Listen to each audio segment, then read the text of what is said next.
अनमोल वचन अखिल भारतीय संत मत सत्संग के संस्थापक और गृहस्थ में आनंद योग के जनक परम संत महात्मा परम पूज्य श्री यशपाल जी महाराज अर्थात परम पूज्य भाई साहब जी द्वारा प्रतिपादित इन अनमोल वचनों का पालन करना अति आवश्यक है।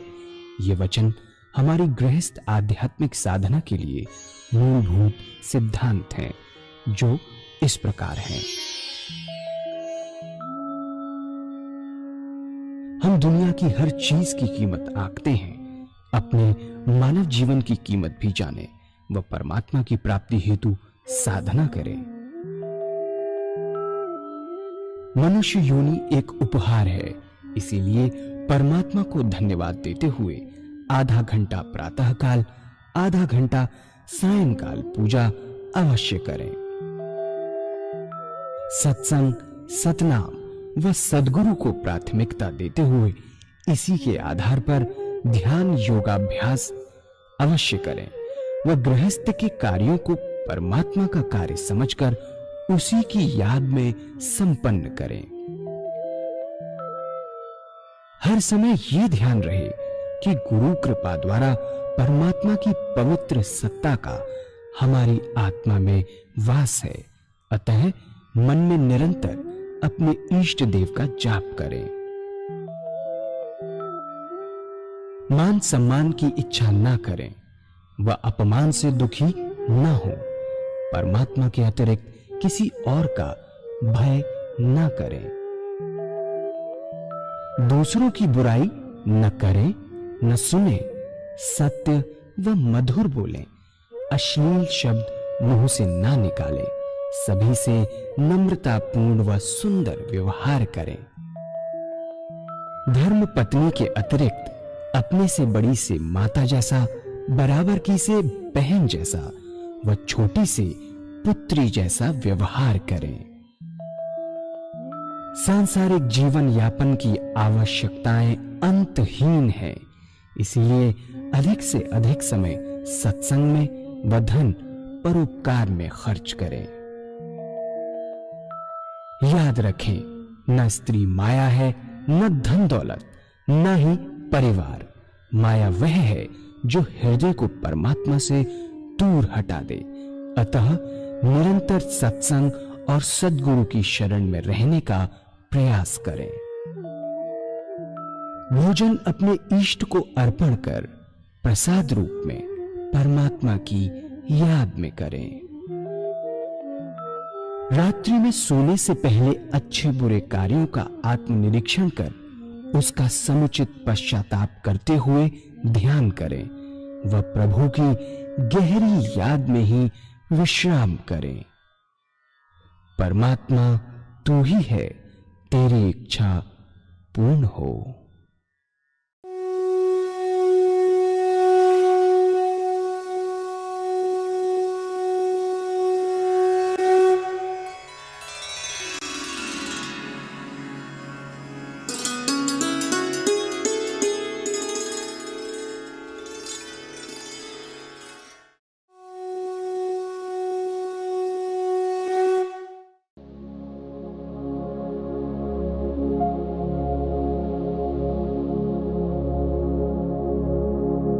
जय सद्गुरुदेव जय पद शरणं श्रेयस्वरूप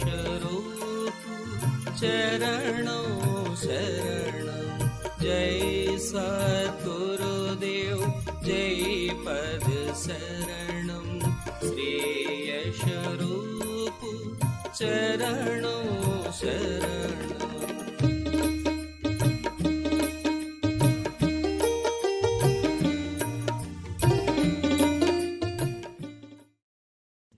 तो अनादिकाल से बहुत समय से है, दो रास्ते परमात्मा की प्राप्ति के चले आ रहे।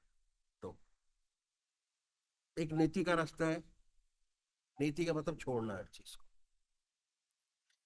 जिसे हम संन्यास मार्ग कहते हैं सिंपल भाषा में। और ये रास्ता बहुत पुराना है। हमारे देश में बहुत ऊंचे ऊंचे सन्यासी महात्मा हुए जिन्होंने समय समय पर आकर हमारे देश और धर्म की रक्षा की। ये रास्ता छोटा है, समय कम लगता है। इस रास्ते का साधक हर वस्तु का त्याग करता चला जाता है। ऐसा व्यक्ति घर बार छोड़ता है, बीवी बच्चे छोड़ता है, धन दौलत छोड़ता है, पद छोड़ता है, सारी चीजें छोड़कर संन्यास ग्रहण करता है। और संन्यास लेने के बाद साधना में लग जाता है अपनी। और साधना आसान नहीं है, कठोर साधना है।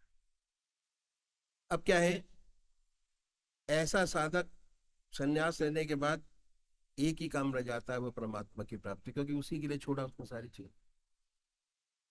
दुनिया के सारे काम उसके लिए समाप्त हो जाते, कोई काम नहीं उसके पास, एक काम, परमात्मा की प्राप्ति। कैसे होगी वो जानते हैं अपना रास्ता। सबसे बड़ी बात यह है कि मेरे कह देने से कि यह रास्ता छोटा है, कोई भाई बिना सोचे समझे इस रास्ते में कूद ना पड़े। इस रास्ते में कठिनाइयां हैं जो मैं आपके सामने रखूं। ठीक है। सबसे बड़ी बात क्या है कि मन से त्याग करना बहुत आसान है, शरीर से, लेकिन जब तक मन से त्याग नहीं हो जाता सच्चा संन्यास प्राप्त नहीं होता। मुझे इस विषय पर अपने गुरुदेव परम संत महात्मा श्री यशपाल जी महाराज का एक अनुभव याद हुआ जो मैं आपके सामने रखूंगा। वो एक बार जबलपुर से मुरादाबाद जा रहे थे, रास्ते में प्रयागराज का स्टेशन पड़ा, कुंभ का मेला समाप्त हुआ था। और जब प्रयागराज स्टेशन पर गाड़ी पहुंची तो देखा स्टेशन पर बड़ी भीड़ है। ये भीड़ जो वहां के महात्मा थे, जिनको अवधूत कहते थे, छोड़ने आई हुई थी। गाड़ी आई, जय जयकार हुआ, फूल मालाओं से स्वागत किया गया।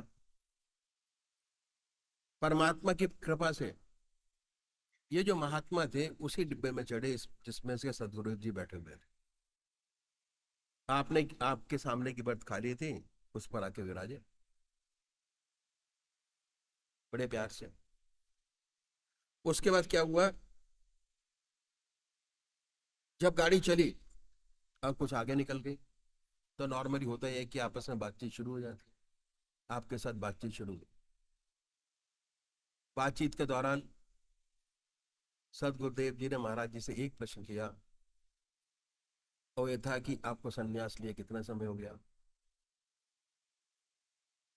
उत्तर मिला 14 वर्ष। बीच में दूसरा प्रश्न किया कि महाराज जब आपने संन्यास लिया तो आप गृहस्थी थे या बाल ब्रह्मचारी रहे। उत्तर दिया कि मैं गृहस्थी था, मेरे स्त्री और 2 बच्चे थे। बातचीत होती रही। उसके बाद गुरुदेव जी ने आपसे प्रार्थना की कि महाराज एक प्रश्न और मेरा है, पर वो कुछ अजीबो गरीब टेढ़ा है, आप नाराज हो सकते हैं। अगर पहले सांत्वना दें कि आप नाराज नहीं होंगे तभी वो प्रश्न किया जाए, न तो नहीं किया जाए। महाराज जी चुप हो गए। थोड़े समय बाद आपने कहा, आंख खोलने के बाद, कि बेटा आप कुछ पूछना चाहते थे, आपने पूछा नहीं। फिर महाराज जी ने अपनी बात दोहराई कि बड़ा अजीब प्रश्न है और वो आपसे रिलेटेड है। तो महाराज बोलो जो बोलना है, मैं नाराज नहीं। गुरुदेव जी ने प्रश्न करने से पहले उनसे कहा कि आप क्षमा पहले कर दीजिएगा, क्योंकि आप तपस्वी हैं, इतने साल का तप किया हुआ है आपने, कोई बात आपको बुरी ना लग जाए। उसके बाद क्या हुआ, जब कहा कि नहीं बेटा मैं बिल्कुल नाराज नहीं होऊंगा, तब आपने तीसरा प्रश्न किया, और वो ये था कि क्या अभी भी आपको अपने बीवी बच्चों की याद आ जाती है। ध्यान में चले गए और आधे घंटे बाद आप खोले। कहते हैं बच्चा सच तो यही है, अगर सच पूछते हो तो, कि बिल्कुल आती है। जब मैं अपने गांव के पास से निकल जाता हूँ जहाँ का मैं रहने वाला हूँ, तो याद बिल्कुल ताजा हो जाती है कि मेरी बीवी, ये मेरे बच्चे, ये मेरा खेत, ये मेरा मकान। बच्चों ने बहुत अच्छा कर लिया, सारी चीजें बढ़ा ली। तो ये है।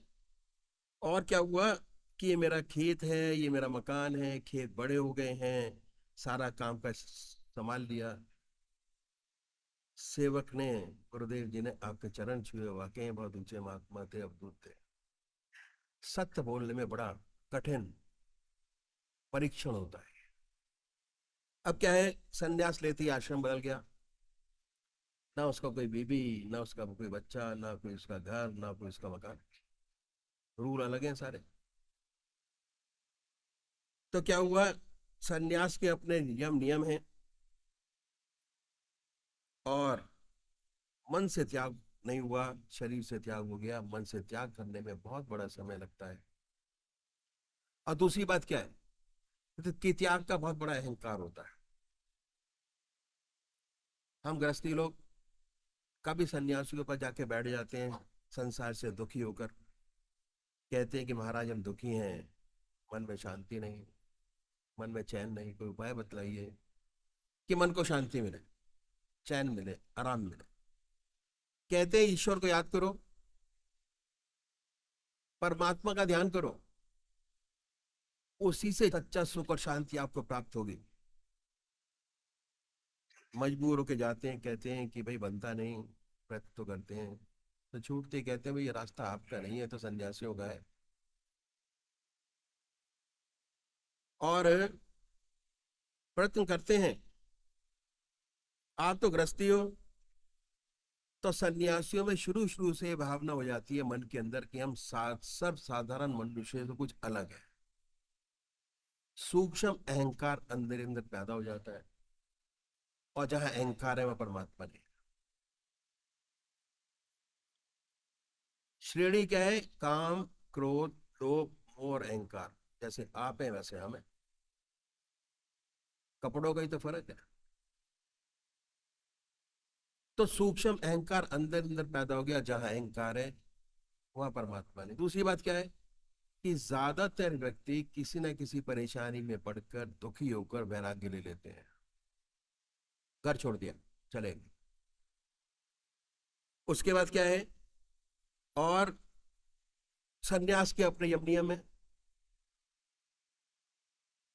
कठोर तपस्या, ब्रह्मचर्य, आसन की सिद्धि, प्राणायाम। तो क्या है, कठोरता से अपने मन को साधते हैं, कठोरता दिखाते हैं। कठोरता से क्या होता है, कठोर सा किया तो इस अभ्यास में दबाव रहता है। दबाव के कारण आपको लगता है कि बहुत सी रिद्धियां सिद्धियां हमको प्राप्त हो गई, और होती हैं। जब कठोरता से अपने मन को साधते हैं तो बहुत कुछ होता है। ऐसे महात्मा संसार में आते हैं संसार की सेवा करने के लिए। उनके काम, क्रोध, लोभ और अहंकार, ये जो दुश्मन है इस रास्ते के, समूल नष्ट नहीं हुए होते, तब गए होते। प्रेशर से, मन का प्रेशर है, दबाव है, और सुप्त हो गए होते हैं, दब गए होते हैं। ऐसा मालूम होता है इन पर काबू हो गया, वास्तव में हुआ नहीं होता। और जब संसार में आते हैं, संसारिक वस्तुओं से फिर दोबारा संपर्क होता है, तो बड़ी अनहोनी बातें सुनाई पड़ती है। तो वजह क्या है कि जब तक परमात्मा की सच्ची बात दिमाग में नहीं आती, तब तक प्राप्त इन पर नियंत्रण नहीं होता, ये नहीं होता। और जिनको आ जाती है समझ, उनका इन पर नियंत्रण हो जाता है, ये उनके मित्र बन जाते हैं। मित्र बनाना बहुत जरूरी है।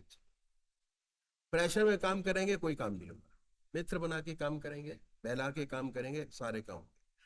ऐसा कोई उच्च कोटि का बिरला होता है जो ऐसा होता है, संसार का बड़ा कल्याण करता है। इसको ऐसे समझिए कि कोई स्प्रिंग है, उसको आपने दबा दबा के रखा, जब तक दाबे दबाए, हाथ से छूटा कहीं मार कर सकता है। ऐसी स्थिति मन की होती है, जहां हाथ से छूटा कहीं भी मार कर गया, बिल्कुल यही दशा होती है। इस अभ्यास में दबाव है, और दबाव की प्रतिक्रिया हमेशा सामने आती रहती है। और ऐसी बहुत सी चीजें हैं, सोच समझ कर संन्यास के रास्ते में कदम रखना चाहिए। और खासकर उन लोगों को जिन्होंने गृहस्थ आश्रम में प्रवेश कर लिया है, सोचना नहीं चाहिए। कितना दुखी मन हो, सवाल ही पैदा नहीं होता। सोचना नहीं चाहिए। इसके क्या है, करोड़ पीछे एक दो नजर आते हैं, जैसे महात्मा बुद्ध जो गृहस्थी थे, संसार छोड़ के चले गए, परमात्मा को प्राप्त किया। 1000 पीछे 999 असफल होते। ऐसे बहुत से किस्से सामने आए कि संसार छोड़ा, दूसरा रास्ता पकड़ा, दूसरा रास्ता समझ नहीं आया, फिर वापस ग्रस्त के अंदर चले गए। बहुत से केसेस हैं। ऐसी बहुत सी घटनाएं हैं, ना इधर का रहा ना उधर का। सर्विस छोड़ी, बच्चे छोड़े, घर छोड़ा, परिवार छोड़ा, कुछ ना पर कर पाया, बर्बाद हो गया। और जिन्होंने गृहस्थ आश्रम में प्रवेश कर लिया, उन्हें 1000 बार सोचना चाहिए, उनके लिए रास्ता नहीं। जो बाल ब्रह्मचारी है, उनके लिए तो संन्यास फिर भी ठीक है। ऐसा व्यक्ति इस रास्ते में बहुत चमकेगा, करोड़ों का भला करेगा। पर हमारी धारणा ऐसी हो गई है कि हमारे पास कोई रास्ता नहीं है।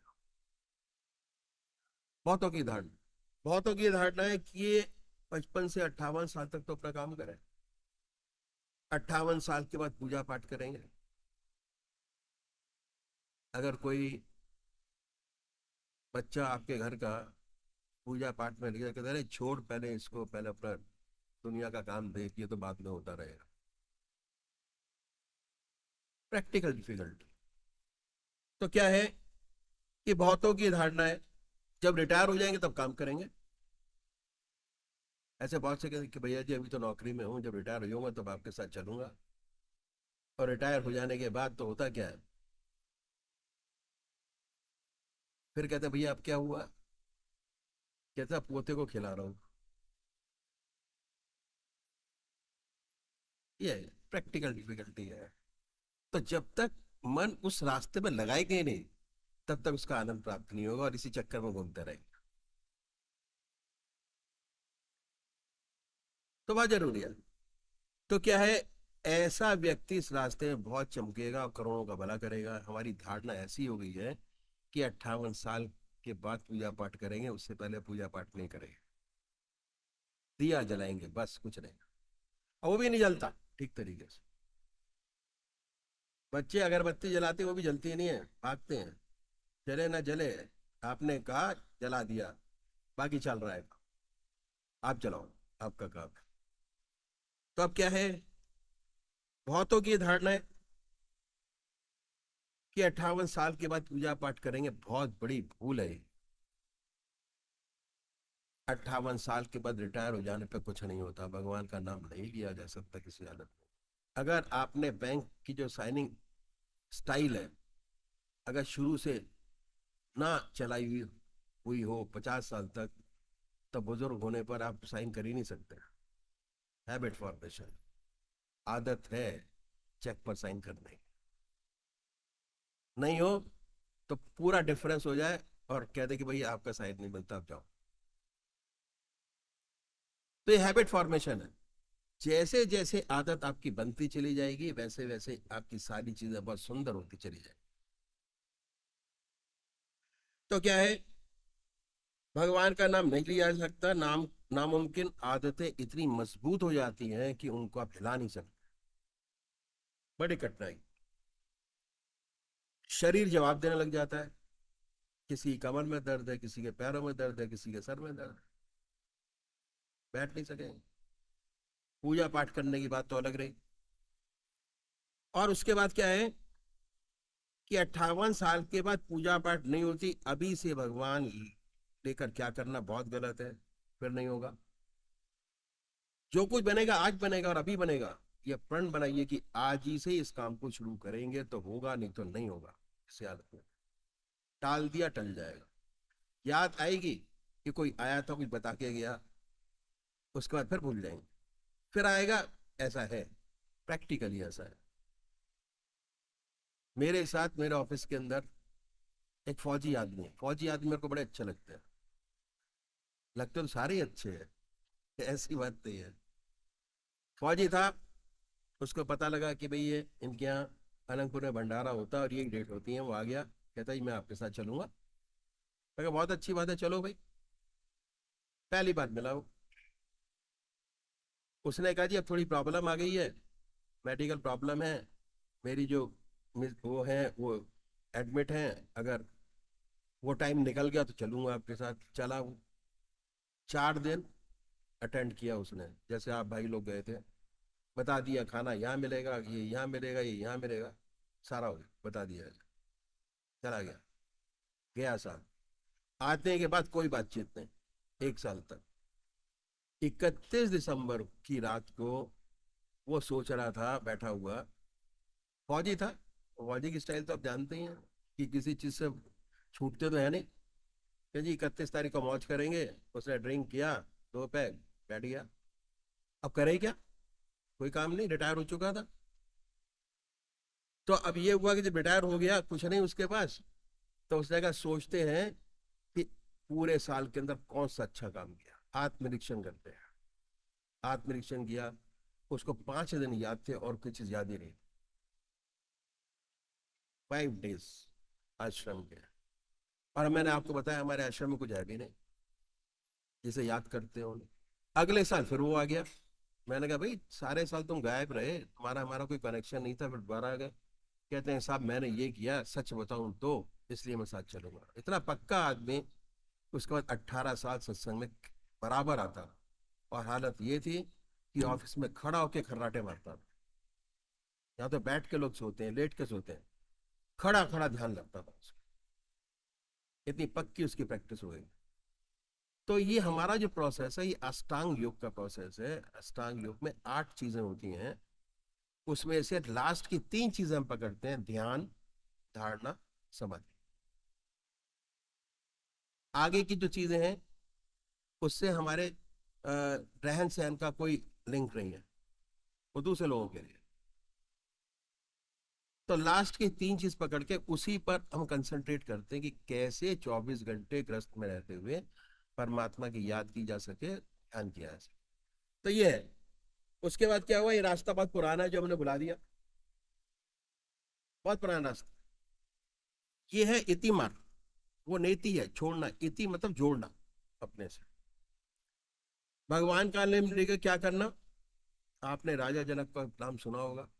राजा जनक को विदय कहते थे, और कितना बड़ा महात्मा था, कितना बड़ा ब्रह्म ज्ञानी हुआ अपने जमाने का, कि उसके जमाने के महर्षि उसको, उनके अपने शिष्यों को उनके पास भेजते थे कि अगर राजा कह दे कि ब्रह्म ज्ञानी है तो है, नहीं तो नहीं।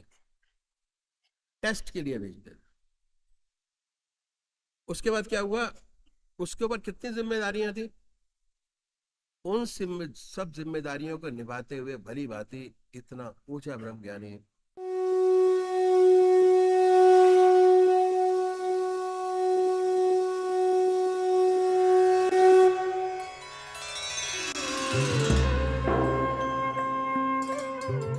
ध्यान योग के कार्यक्रम आनंद योग से निशुल्क जुड़ने के लिए संपर्क करें 9810239677।